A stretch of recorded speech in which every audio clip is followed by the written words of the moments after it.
Ray, Ray, you're What's still up? at the office?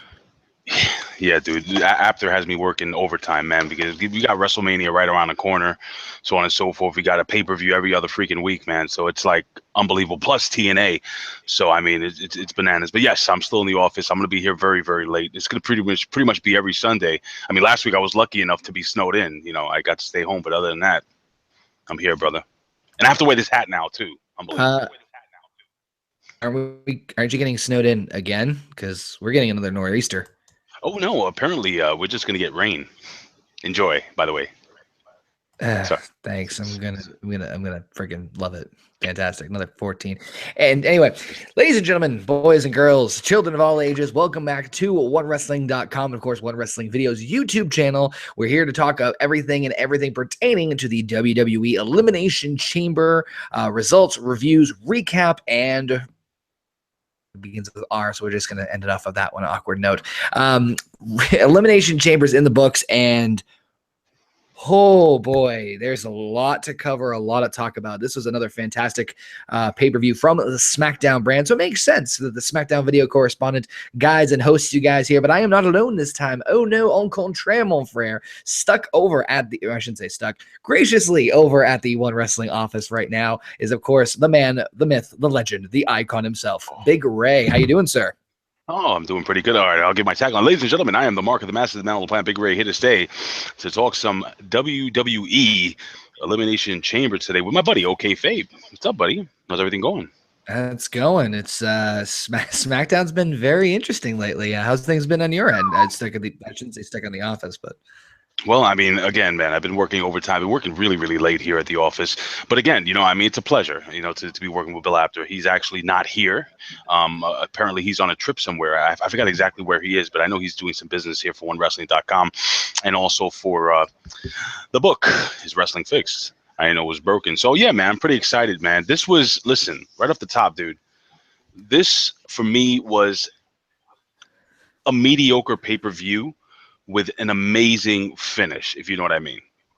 yes, yeah. No, the pay-per-view to me had we'll go over it more in detail, obviously, but the pay-per-view had to me a slow build, but once we got to like the middle of the card, things really revved up and really went like crazy. Yeah. It did gonna get that bigger pay-per-view feel once we got about halfway point, but real quick, like I said, overall, without spoiling too much, I really enjoyed this pay-per-view, but we're going to get all the details and all that stuff and get right down to it. Of course, guys, if you guys are watching this over on the YouTube channel or OneWrestling.com, make sure you let us know your thoughts. Make sure you let us know what you guys thought of the Elimination Chamber pay-per-view. Leave us your thoughts down in the comment section or hit us up on all our various social media. I'm at OKayFabe on Twitter. You got Big Ray at Big Ray Show over on the Twitter as well, too. Go follow the legendary Bill Apter at Apter One Wrestling. Go check out all our social media outlet links are down in the description of this video, so go check out and spread the love over on the social media as well too.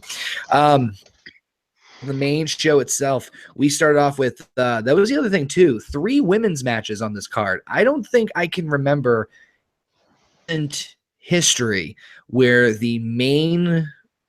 a main show like this, or even like a brand exclusive one, featured 3 women's matches, 3 separate women's matches like this. So that was astounding to me, first and foremost. We had Becky Lynch going up against Mickie James one-on-one. I thought this was much more of a brawling atmosphere than it was a technical match between the two. I mean, Ray, quick rundown. What'd you think of this particular opening?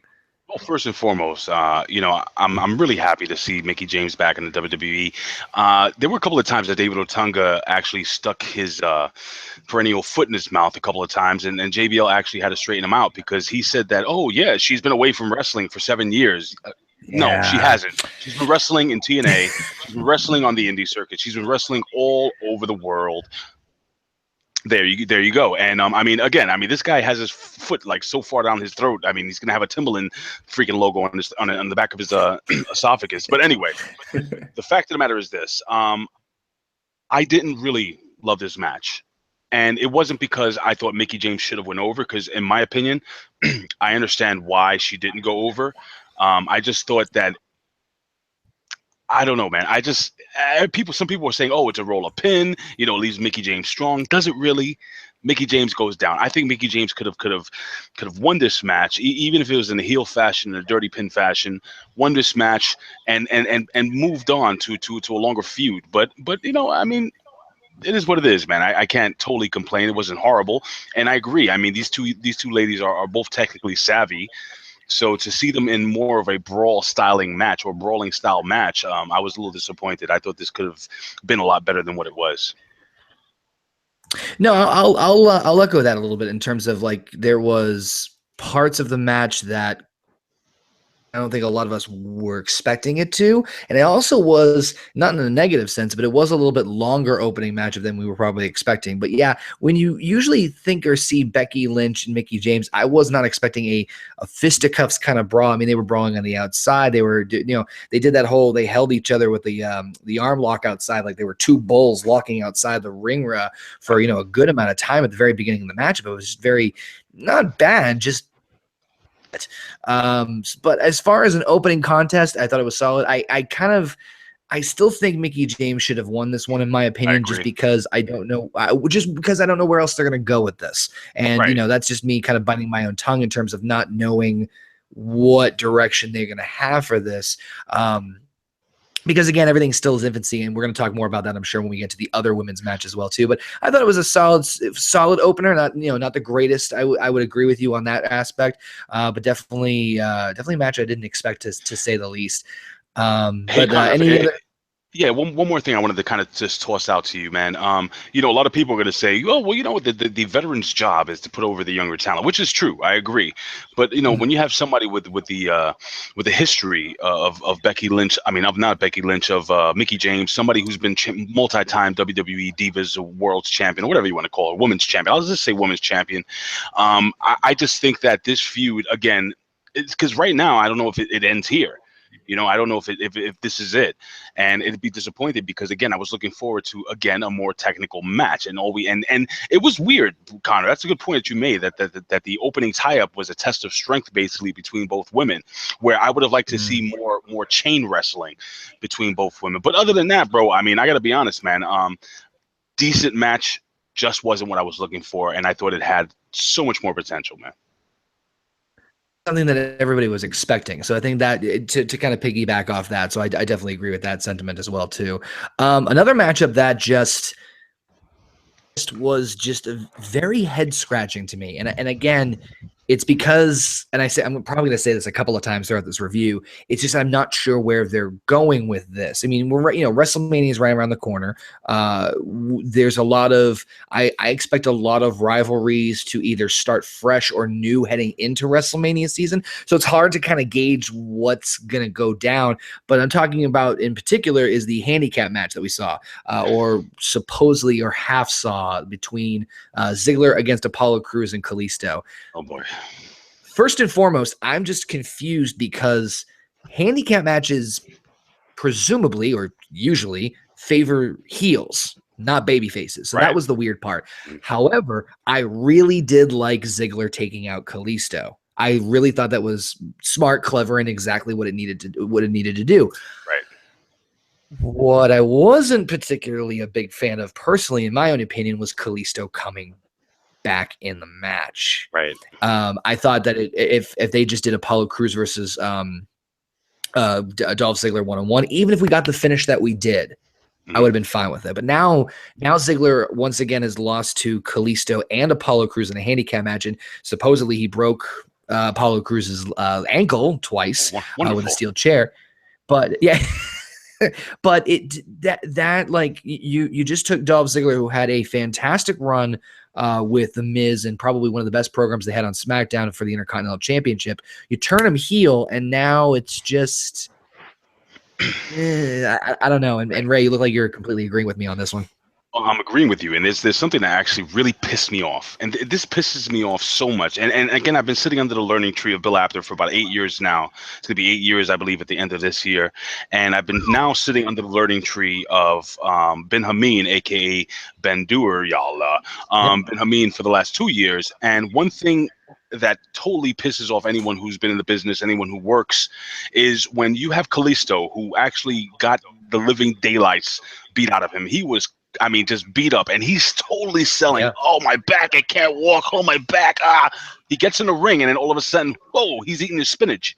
And the freaking guy is just freaking jumping all over the place, and he's not selling the back. And then not only that, but after they went over in the match, him and Apollo Crews, guess what?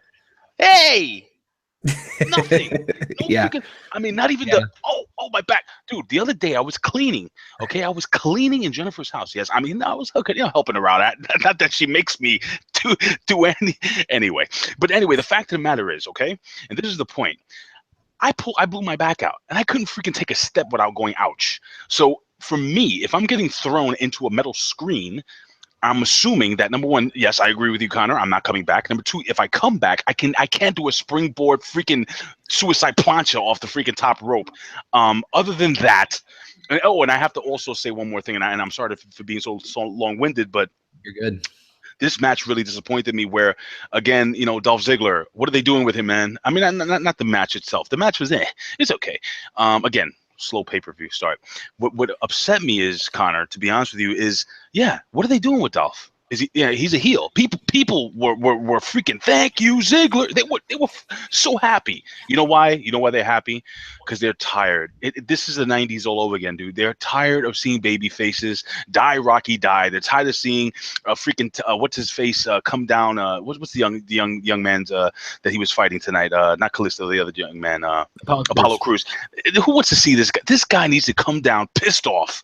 He needs to come down pissed off. He needs to be angry. This guy is a powerhouse. This guy can take somebody. I bet you he can bench press 2 people, gorilla press 2 people over his head if he wants. That's how strong he is. Athletic. The guy has everything. He's good looking. I mean, you can't cut a promo, you know what I'm saying? Like it's like cutting a piece of Italian bread with a freaking spoon. But other than that, dude, I really do think that the WWE doesn't know what to do with Dolph Ziggler, and Dolph Ziggler should be just super kicking everybody. He should be super kicking announcers. He should be super kicking referees. He should be super kicking fans. I mean, no planted fans. But other than that, dude, he should be super kicking everybody and their grandmother. I did enjoy, Conor, again, him beating the living hell out of the two. So he kind of did go over. If am I wrong?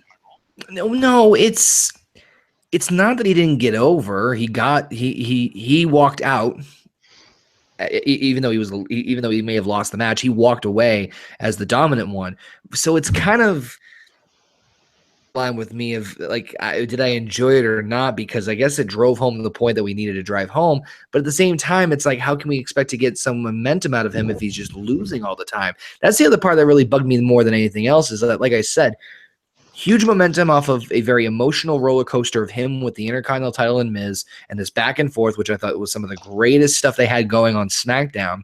They turn him heel, which no one really expected. And then nothing came of it. I mean, keep in mind, Dolph Ziggler's been babyface now for, 6 years, if I'm not mistaken.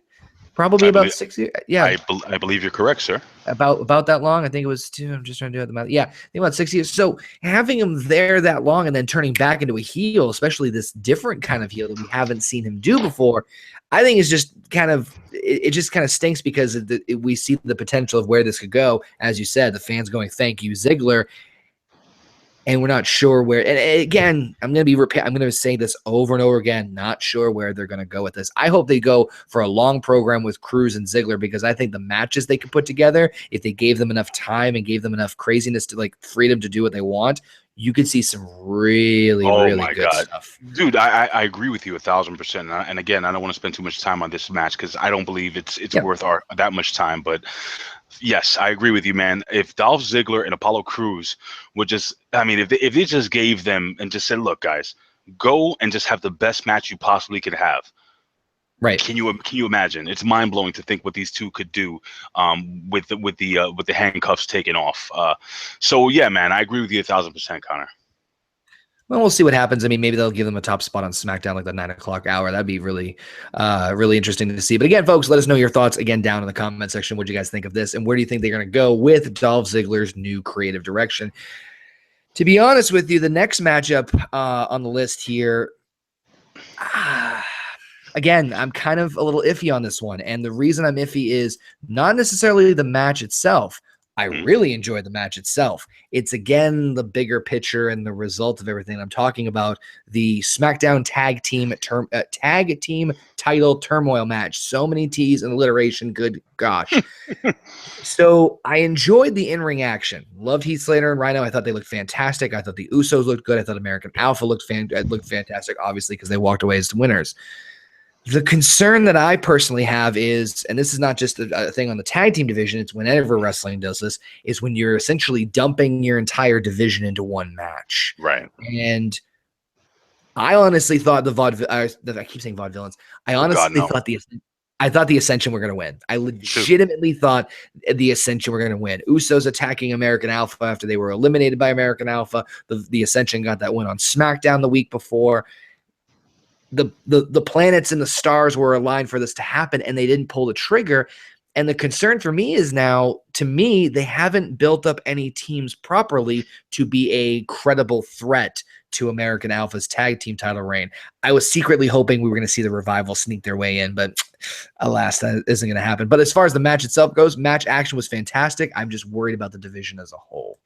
I'm going to agree with you, and I'm going to agree with you again. I'm agreeing a whole lot with you, but the truth is that, dude, I absolutely saw the Ascension winning. When they came down to the ring, the Ascension looked like what they should have looked like when they made the original debut on the WWE roster. They look like two badass monster heels, which is what they are. They're the most dominant tag team in NXT history. And, you know, Ben Hameen actually says that he feels that Conor, is it? The big guy. What's the big guy's name? Yeah, I should know. Yep, Conor. that's Conor. Conor, he believes that guy should have been the next Undertaker. That, I mean, and if you look at the face paint, look at everything that the guy has, look at his tag team partner. Now, I know originally, you know, that wasn't the original Ascension team. The original Ascension team was Conor and Bram of TNA right now. But listen, man, nonetheless, Victor and Conor, we're looking at this tag team the way it is right now.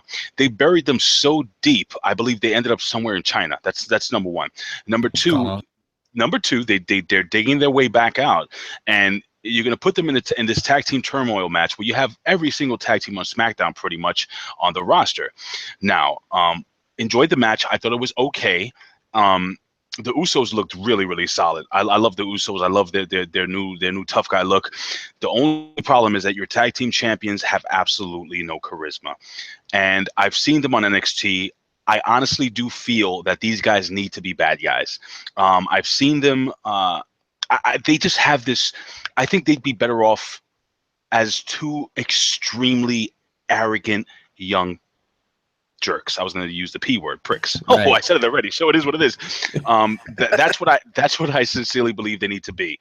Now, with that being said, if they're not going to be that, and you have a tag team like the Ascension, who, man, Conor, I really did think they were going to go over tonight, and I was kind of disappointed. You know what's funny, dude? Everybody took them as a joke. And this, like the last couple of weeks, I don't know if you noticed, a lot of people were behind them. And I think a lot of people wanted to see the Ascension win the tag team titles. I want to see the Ascension just run through the tag team division on SmackDown. I don't want them to get a rematch right away. I want the tag team champions to go into that program with the Usos, and while that's happening, I want the Ascension to just beat up every other tag team. Even throw them in the ring with a couple of enhancement talents if you have to, so on and so forth. I want you to start building their dominance so that when the American Alpha finally meet them at WrestleMania, that's where they win their championship. I think that's the way to book it, brother. Well, they were kind of, it's not just them. I think it's the tag team division in general. To be fair, I don't know if you remember this. They were trying to do some kind of program with the Ascension and Hype Bros before Zack Ryder got hurt. And they were trying to do something, but I feel like in general, like they had a great thing going with the tag team division because when it first started, because American Alpha was feuding with the Usos, they were doing their own separate thing. Heath Slater and Rhino were the champions, so they were kind of off on their own thing, and then Ascension and Hype Bros were kind of so like each tag team had enough depth into it, but like, I feel like the last 6 weeks, maybe even 2 months, hasn't been a whole lot of depth with it, and I feel like to piggyback off that, yes, I think Ascension should be built up, and they need to do that right in order to make a credible threat to American Alpha's tag team title reign. But it doesn't help when you throw every single team you've got in the entire division into one match. I would have been I would have been fine with this at WrestleMania, to be totally honest with you. I would have been fine with this at WrestleMania, but not necessarily here. But yeah, I definitely piggyback off of Ascension getting the win. Should have gotten the win. But I have a feeling they're gonna keep the rivalry going one way or the other. But Conor, this is the type of gimmick match you save for a pay-per-view like the Survivor Series. You don't save it for an Elimination Chamber. You don't save this. And again, yeah, if you want to go WrestleMania, SummerSlam, the two big ones, I agree with you, man. You can do that. But this is a gimmick match, and I honestly do feel that if you had built the Ascension, and I'm reiterating what I said basically again, but I'm going to say it in layman's terms, dude, if you would have built these guys from the beginning, you know, they would be a more formidable tag team. People just, I got to be honest with you, dude. Maybe it's just me. Leave your comments here below, onewrestling.com, YouTube/OneWrestlingVideo, or that's onewrestlingvideo.com on YouTube. I want to know, guys. I mean, do you guys give a damn that the Ascension, not the Ascension, that the American Alpha are tag team champions? Because I was super excited when they came in, and they get zero reaction, and that's the worst, right, Conor? Yep, you know, as a wrestling fan, it is the worst. If they get booed like heavily, if people hate them like John Cena, great. Roman Reigns gets a reaction. These guys. Dude, I swear, I could have heard somebody order pizza or order a hot dog in the stands, and I heard a couple of chairs creak while they were walking in. So, I think cool, I think Slater and Rhino got the most reaction because I think they were chanting "He's got kids" at one point, which I'm legitimately surprised they're still over. I thought that whole thing was going to keep going away. It's Rhino. I think it's more Rhino, dude. I think you're right. I think it is more Rhino. Yeah, but anyway, people love Rhino. Not today. I want to keep moving on because I know we're going to talk a lot about the chamber matchup because I'm sure there's a lot to talk about. My favorite matchup as far as the three women's matches was this next one between Nikki Bella and Natalya. I love this matchup. I think, in my personal opinion, out of the three women's matches that we got tonight, this was the best one of the three. Again, this is kind of a dichotomy compared to the Becky Lynch, Mickie James match, where I thought this one was going to be the one where they're brawling all over the place. This is the one that was more technical, which makes sense with Natalya's background and everything. I thought the finish was very clever with the double count out, whereas Natalya was just about to, or Nikki Bella was about to climb in. Natalya grabs her and pulls her right back out, getting the double 10 count. I love Natalya mocking Nikki Bella's mother and brother. They were at ringside because they were in Arizona. I loved it. I loved I've not really much to complain about this matchup. I think we're going to see like a false count anywhere though between the two of them based off what we saw earlier or later on. But yeah, thoroughly enjoyed this. Nothing to complain about on my end. What do you think? I'm going to agree with you again. And if I disagree with you, trust me, I will. But I know. But yeah, man, this is pretty much a slam dunk match. You know, look, here's the deal, man. Natalya has been the best technical wrestler in that women's division for the last 5 years. That's my opinion. I think she's just that good. Now since she's turned into a heel, she has all the charisma in the world. I have no idea why they haven't put that title on her. Does she need it? I don't know. We'll talk about that a little later on. But yeah, it surprised me. This was the technical match. And listen, man, look, I know I joke around about Nikki Bella all the time, and you know, Nikki Bella has gotten so much better, and she's believable. You know, when you see her in the ring standing face to face with Natalya, and I'm not saying that she's as good as Natalya. She is not. She is not as good a wrestler, but Nikki Bella has gotten damn good. She's gotten much better than what she was. She is a woman's wrestler now. She's not a diva. She's not a model. She's come a long way, dude. And she's just gotten so strong. Look at her body right now. Like, I'm serious. Look at her body. Just look at her. I'm sorry, I'm going off a whole different tangent. I mean, look at sorry. Look at her physique. My God, this woman, she's trimmed down. She looks physically stronger, imposing, not only beautiful. Her promos have always been mediocre, but I think she's 1,000 times better than her sister ever was when cutting a promo. So, yeah, man, I just hate double countouts as a finish on any show, any pay-per-view, but again, Ben Hameen always says that a pay-per-view is always supposed to be the end of a feud. This is the culmination of a feud, basically. And you know, you guys have been going back and forth, and then it continued on backstage later on. You know, Right. so honestly, I'm sorry for breathing in the mic. I don't know, dude. It took it away from me. I enjoyed it. It was okay. I thought it could have been better. But again, this pay-per-view, it's going to start picking up, though. But this was good. This was better than the other women's match.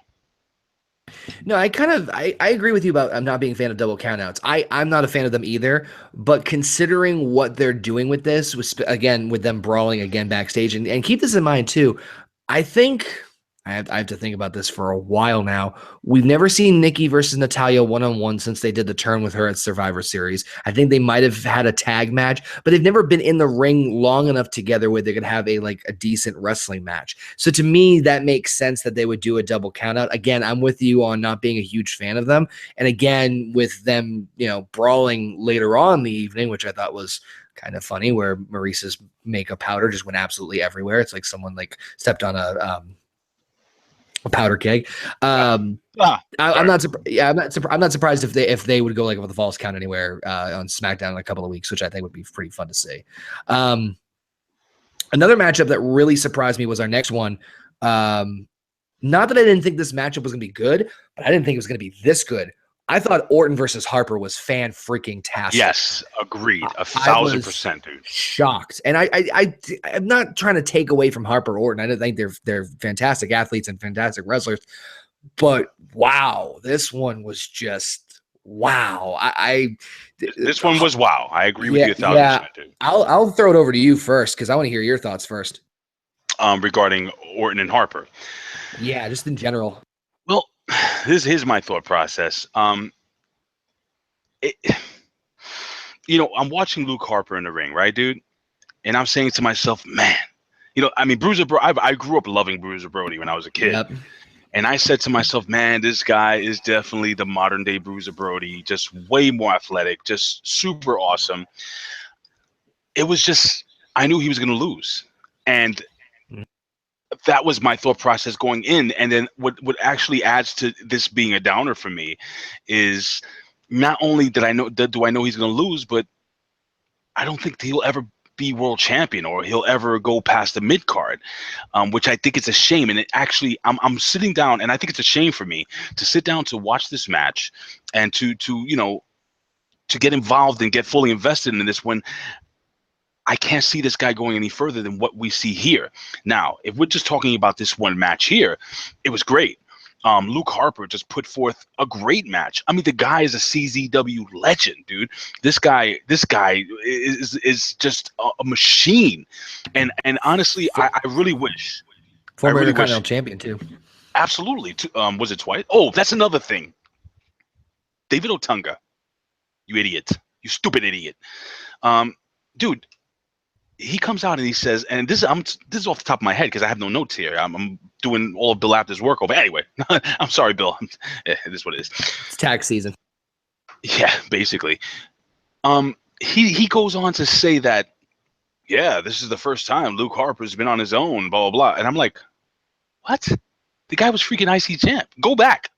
Listen to it. Listen to this guy just go on and ramble off on how this is the first time Luke Harper's been on his own, and now he's away from the family, and he was let go from the family about a year ago, and he had his run. Anyway, I'm sorry to be nitpicking again. I'm talking to you as a reporter, and these are things that absolutely drive me crazy.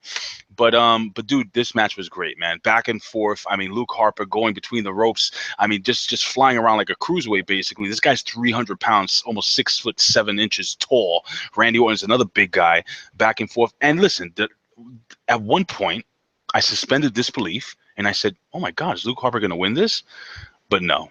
Randy Orton comes with an RKO out of nowhere. 1, 2, 3. Randy Orton goes over. And you know what? He should have gone over. He should have won. It's just, I really am a big fan of Luke Harper, and I'm just ever so disappointed that I honestly do feel that he's never going to go past the mid-card unless they change his gimmick. Maybe shave down his beard, give him a goatee, cut his hair a little shorter, go somewhere else with it. Maybe bald. I don't know. But I just want to hear what your thought process is on this, buddy. I mean, I'm pretty much same with you in terms of the matchup was fantastic. Um, really no complaints. Made me love Luke Harper that much more, but at the same time also gave me that sort of sense of, yeah, he's gonna lose, and it's a little disheartening in that regards. But to me, I think that I think world champion, I might agree with you. I don't think he'll ever be world champion.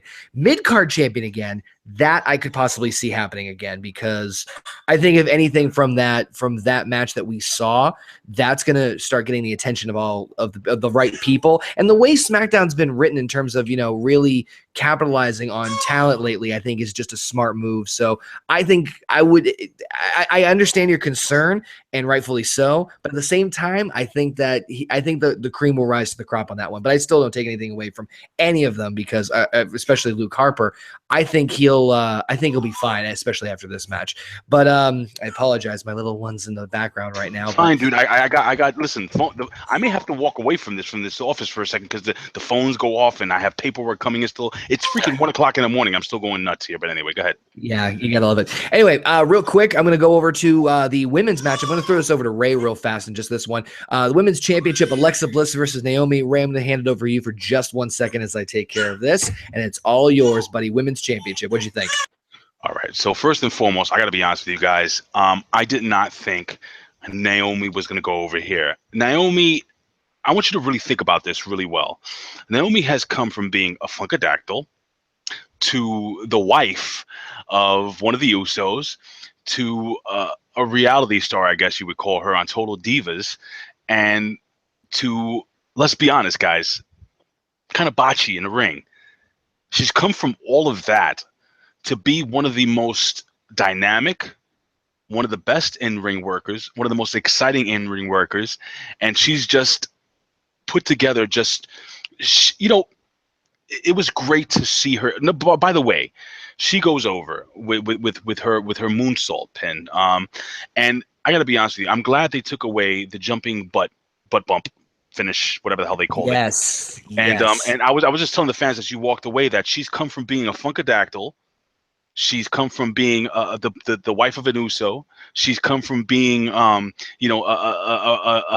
reality star. She's come from being a botch fest to one of the best workers in the WWE roster. And she's that exciting. She's exciting. Love the intro. And you know what I loved? This is what the same thing I hate wrestling fans for is the same thing I love them for. And this young lady has absolutely busted her butt. And there's a whole lot of butt there to bust. But she has busted her butt to get to where she is. And I'm just so happy. I legit, when I saw her, when the fans were cheering, "You deserve it. You deserve it. You deserve it." And she broke down. It was a sincere emotion, because, you live your whole life as this girl's a wrestling fan, and she built herself to that point. And now she is the WWE SmackDown Women's Champion from being a Funkadactyl. Think about that, guys. Where's her tag team partner? I don't know. Who knows? Making music videos for some hack rapper out there. That's the last I heard of her, and I'm not even joking. That's what's happening. Listen, guys, Naomi absolutely deserves it. She's earned her way, and I just want to send a thank you to the fans over there at that pay-per-view that actually gave her just due, man. I was so excited about that, Conor.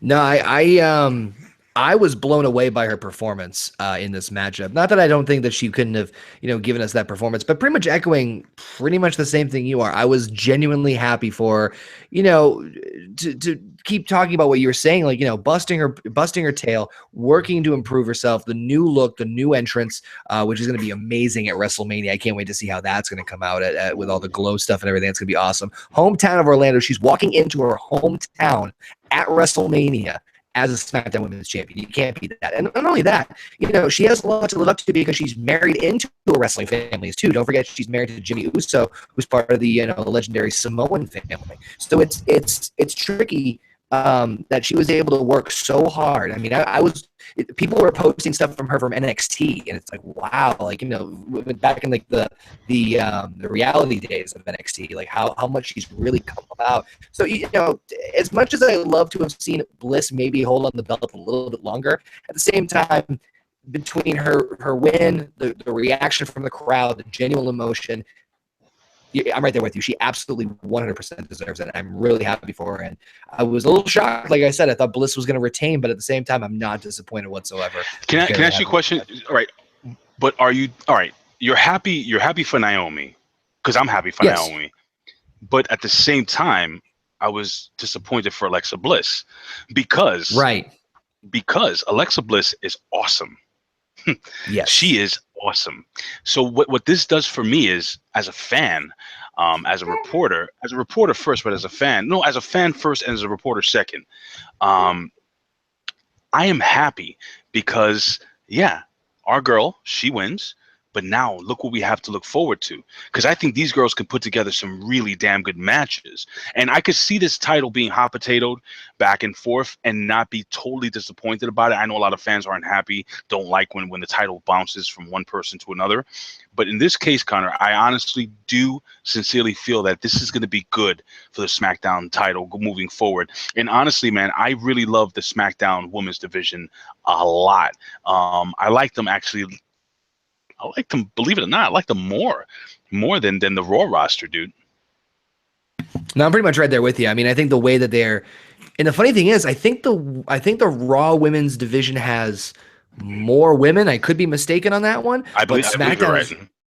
But I think SmackDown's just done a better job overall building them up. But of course, let's get to the nitty gritty. Let's get to the main event. Let's get to the absolute roller coaster of emotions that was the Elimination Chamber. First and foremost, I love the new chamber. I don't know about you. I love the new chamber. It's more of a sleeker design, more of a square design, more, you know, really just a smoother. Sorry, the future SmackDown Women's Champion is a little upset. Hey, dude, don't apologize because you know what your baby sounds like.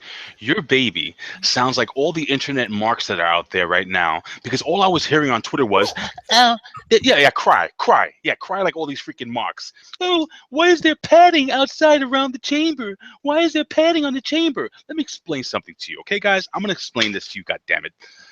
Dude, just because there's a little padding on the outside, on the interior of the chamber, doesn't mean it doesn't hurt. It's gonna hurt. Dude, I said this on the Impact Rebellion the other day. Go to your local karate school, okay? Why don't you lay down a freaking mat and tell the karate teacher to dump you on your head on the freaking karate mat on a wooden floor and tell me that doesn't hurt. Dude, they're wrestling. They are wrestling on steel, okay? It's gonna hurt. So because it has padding on it, I mean, seriously, serious people were losing their minds over the fact that there was padding on the interior of the Elimination Chamber. Shut up. You know, man, I know this is a SmackDown gimmick here, but I swear, man, all these idiots need to be deleted. Delete. Delete. Anyway, go ahead. I'm sorry. No. I'm kind of the same way. I mean, I didn't really think about that, to be completely honest with you. I mean, even if it was padded, you're right. It's still steel on top, so it doesn't really matter.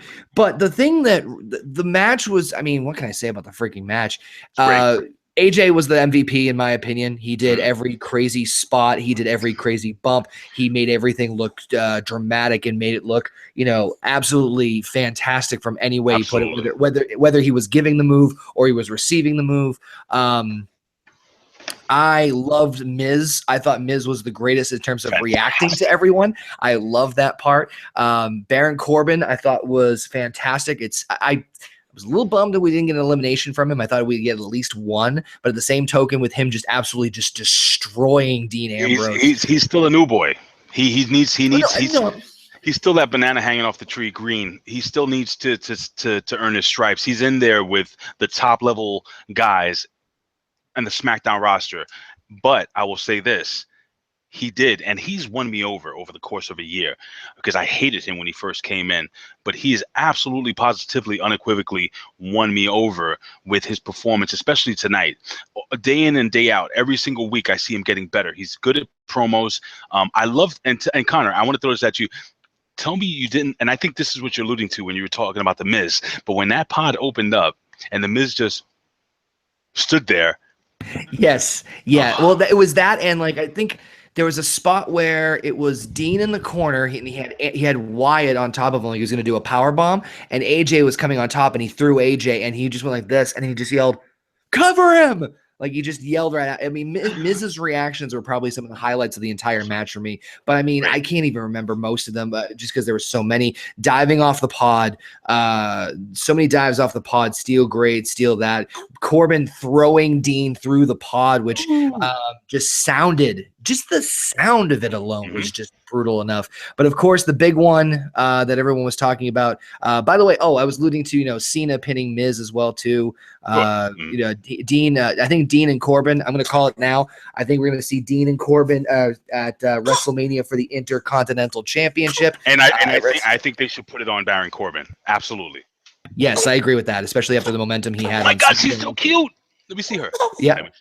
This is this future SmackDown Women's Champion right here. Oh, hi. I'm sorry. Yeah. I'm sorry. And don't you leave any stupid comments, internet marks, all right? She's a baby. She's beautiful, all right? I don't care if this is a wrestling gimmick. See, you're already getting her upset thinking about internet comments and whatnot. I'm sorry, sweetheart. All right, go ahead. Okay. As you were saying, Conor. That's okay. The last thing I was just going to say was I think the shocking moment was, Wyatt pinning Cena. I thought most of us would at least see Cena make it to the final two, but being pinned by Wyatt and then, of course, taking out AJ Styles afterwards, the crowd just going absolutely nuts and Twitter and everything blowing up as well, too. Just basically, reiterating how important and how great it is that Bray Wyatt is now your new WWE champion. I mean, I don't know about you, but I was super excited. Yeah, you can hit that pause button while you take care of the beautiful little girl that you got sitting on your lap. Dude, let me tell you, first and foremost, when John Cena got pinned, I think I could see everybody in their homes reacting, doing, oh my God. I'm going to be honest with you. I didn't think John Cena would lose the title tonight. I wanted him to.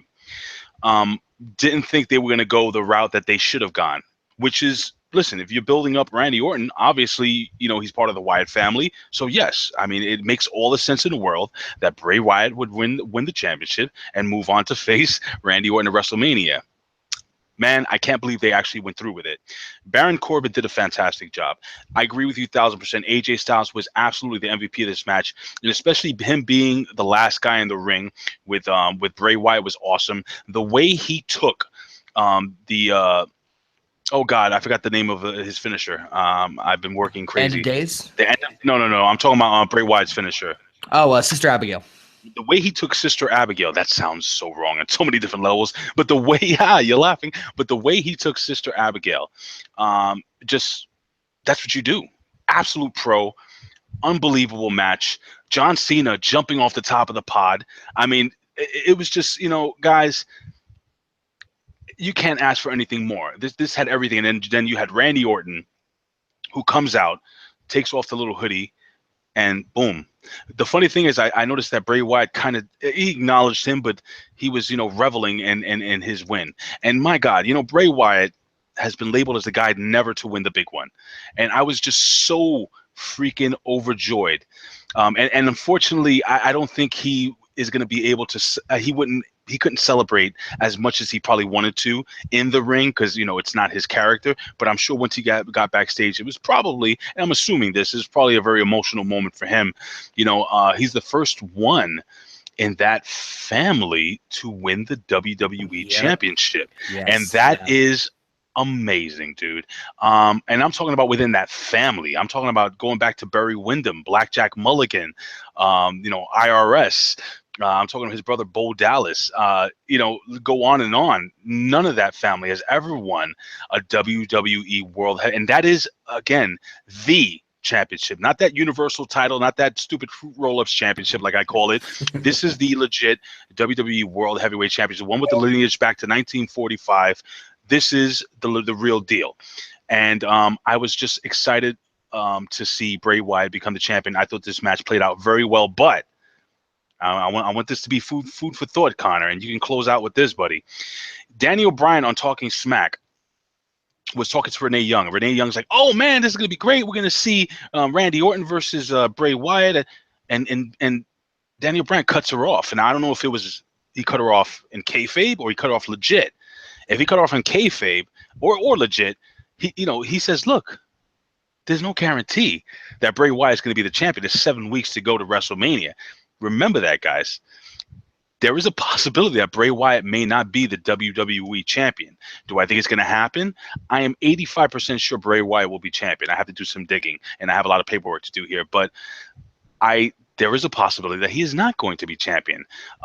Titles can be lost on SmackDown. Just remember that, guys. Go ahead, Conor. No, you're right. And it's funny because when all the rumors and all the speculation was coming out online, there were a couple of scenarios I saw that were very strong to not have Wyatt win and rather have him win it on SmackDown weeks later. You're right. I did catch that Daniel Bryan did mention, like, hey, there's still a lot of time between now and WrestleMania, and that the championship could still change hands possibly. So you never know. Anything could happen between now and WrestleMania. So definitely some food for thought. And then I guess you'll just have to watch the SmackDown rebound to see what happens. Absolutely. And if you want, Conor, I'll definitely close it out for you here if you don't have anything else to add.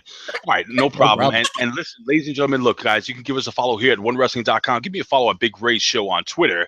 Again, at One Wrestling over on Twitter, and of course Conor OKayFabe at OKayFabe on Twitter, and of course the rest of the Big Slam Nation family. We're talking about Billy Ray Valentine, the Professor, Mimi, the wrestling chick. We're talking about 8-Track Brown, FAMEBLACK. The list goes on, and don't forget Lisa Sahira also as well, and of course the legendary Bill Apter at Apter One Wrestling. Guys, you can also find Conor. He has his own personal show over on his YouTube channel. So guys, look up OKayFabe OKayFabe with an ER at the end. The extra R's for extra sexy. I don't know. But anyway, Conor, sure, why not? He shrugs his shoulders while he puts the pacifier in his mouth.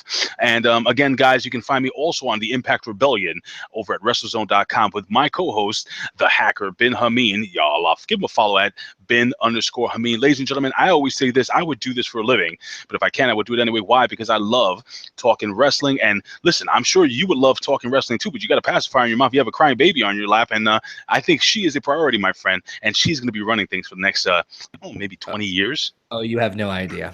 Oh, I do have an idea. I have a child, but I don't have a little girl. Thank you, Lord. Thanks, Ray. I missed you too.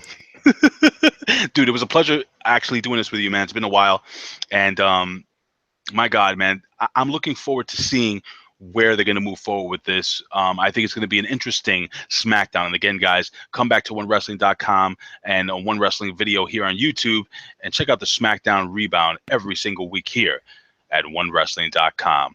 Conor? You guys know the deal. You guys know the whole routine. And to quote the legendary, the iconic one, Mr. Bill Apter himself, we will see you at the matches. All right, baby. We'll see you, buddy.